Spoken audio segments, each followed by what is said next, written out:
कहानी उत्तर प्रदेश की। नमस्कार, आप देख रहे हैं एनबीटी ऑनलाइन और मैं सिद्धार्थ एक बार फिर आपके लिए लेकर आया हूं कहानी उत्तर प्रदेश की। यूपी की राजनीति में लव, सेक्स और मर्डर, आज की कहानी कुछ ऐसी ही है। आज आपको सुनाऊंगा बाहुबली अमरमणि त्रिपाठी और मधुमिता की रोचक दास्तान। वीडियो अगर पसंद आए तो लाइक, कमेंट और शेयर करना मत भूलिएगा। ऐसा इसलिए क्योंकि आपकी हर प्रतिक्रिया हमें इंस्पायर करती है कि हम आपके लिए और भी रोचक और दिलचस्प कहानियां लाते रहें। तो देर किस बात की, शुरू करते हैं हमारी आज की कहानी उत्तर प्रदेश की। राजनीति में हमेशा से बाहुबली नेताओं का दबदबा रहा है। अपने रसूख के दम पर ये माननीय चुनावी बयार का रुख अपनी तरफ मोड़ने में माहिर होते हैं। पूर्वांचल के एक ऐसे ही कद्दावर नेता हुआ करते थे, अमरमणि त्रिपाठी। पूर्वांचल के डॉन कहे जाने वाले हरिशंकर तिवारी के राजनीतिक वारिस रहे अमरमणि का जलवा कुछ ऐसा था कि सरकार चाहे भाजपा की रही हो या सपा बसपा की, वे हर कैबिनेट का जरूरी हिस्सा हुआ करते थे। लगातार 6 बार विधायक रहे अमरमणि त्रिपाठी उन चुनिंदा नेताओं में शामिल हैं जिन्होंने जेल में रहते हुए भी जीत हासिल की है। अमरमणि आज भी गोरखपुर जेल में सलाखों के पीछे अपने गुनाहों की सजा काट रहे हैं। अब हम आपको बताते हैं कि इतना रसूख वाला दबंग नेता आखिर जेल कैसे चला गया।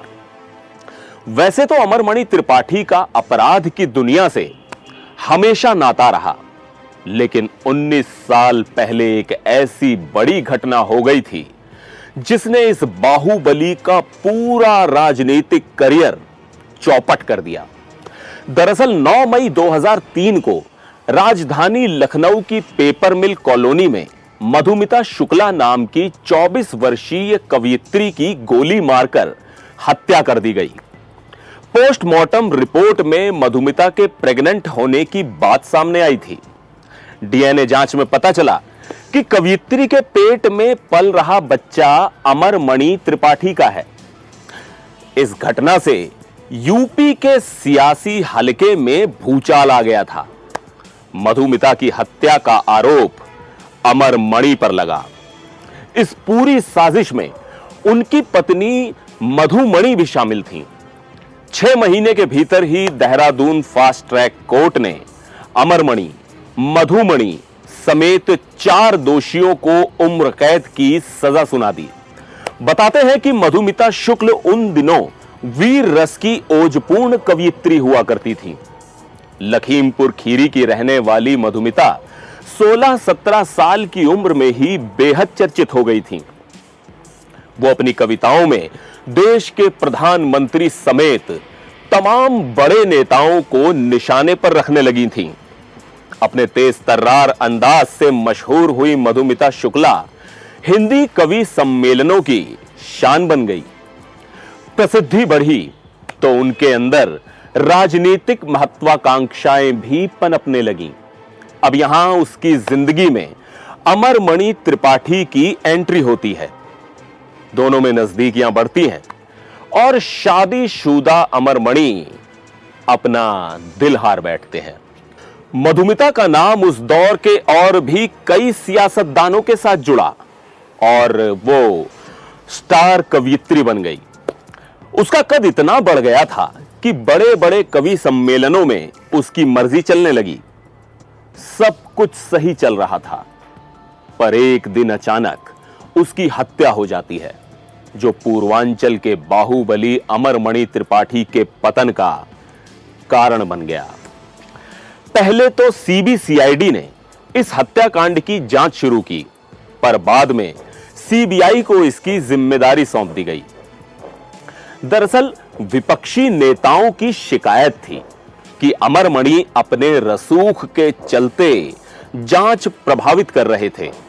सीबीआई ने अपनी जांच पूरी की और जब चार्जशीट दाखिल की तो उसमें अमरमणि त्रिपाठी, उनकी पत्नी मधुमणि भतीजा रोहित चतुर्वेदी समेत 2 शूटरों संतोष राय और प्रकाश पांडे को आरोपी बनाया।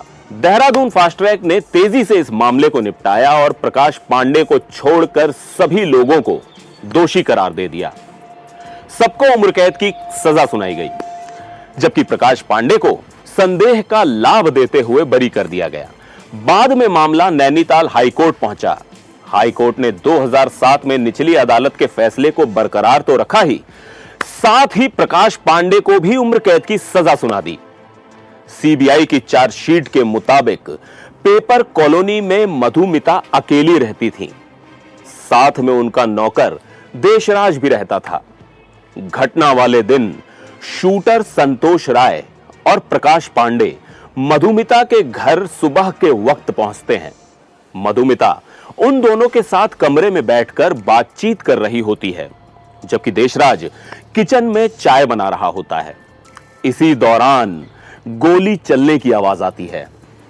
देशराज दौड़कर जब कमरे में पहुंचता है तो बिस्तर पर लहूलुहान हालत में मधुमिता पड़ी मिलती है। संतोष राय और प्रकाश पांडे वहां से रफू चक्कर हो जाते हैं। नौकर देशराज के बयान को अहम मानते हुए सीबीआई ने जब जांच आगे बढ़ाई तो कड़ियां अमरमणि तक जुड़ती चली गईं। अमरमणि त्रिपाठी के कारनामों की बात करें और साल 2001 के हुए उस वाकये का जिक्र ना हो, ऐसा हो नहीं सकता। दरअसल उस समय यूपी में बीजेपी की सरकार थी। इस समय देश के रक्षा मंत्री राजनाथ सिंह तब मुख्यमंत्री हुआ करते थे। अमरमणि उनकी सरकार में मंत्री थे। इस दौरान बस्ती जिले में एक कारोबारी के 15 साल के बेटे की किडनैपिंग हो गई। खूब हो हल्ला मचा और आनन फानन बिजनेसमैन के बेटे राहुल मदेसिया को पुलिस ने बरामद कर लिया।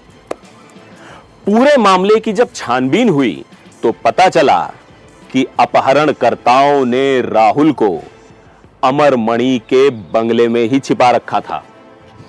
इस घटना को लेकर बीजेपी सरकार की जमकर किरकिरी हुई और अमरमणि त्रिपाठी को मंत्रिमंडल से बर्खास्त कर दिया गया। महाराजगंज की नौतनवा सीट से चुनाव जीतते आ रहे अमरमणि त्रिपाठी ने 2007 में जेल के भीतर से चुनाव लड़ा, पर इस बार वो लक्ष्मीपुर सीट से उतरे और जीत हासिल की। हालांकि हाई कोर्ट से सजा मिलने के बाद अमरमणि की राजनीतिक सक्रियता धीरे धीरे कम होने लगी और अब तो वो पूरी तरह से खत्म हो गई है। अब उनके बेटे अमनमणि त्रिपाठी नौतनवा सीट से विधायक हैं। अपने पिता की तरह अमनमणि त्रिपाठी का दामन भी दागदार रहा है। 2015 में उन पर अपनी पत्नी सारा सिंह की हत्या करने का आरोप लगा। आगरा में हुए कार हादसे में सारा की मौत हो जाती है, जबकि अमनमणि त्रिपाठी को मामूली खरोंचें लगती हैं। मामला फिलहाल कोर्ट में चल रहा है। आज की यह कहानी हमारे सहयोगी वैभव पांडे ने खास तौर पर आपके लिए लिखी है। कहानी अगर पसंद आई हो तो लाइक, कमेंट और शेयर करना मत भूलिएगा। फिर लौटूंगा लेकर एक और कहानी उत्तर प्रदेश की। फिलहाल मुझे दीजिए इजाजत। नमस्कार। कहानी उत्तर प्रदेश की।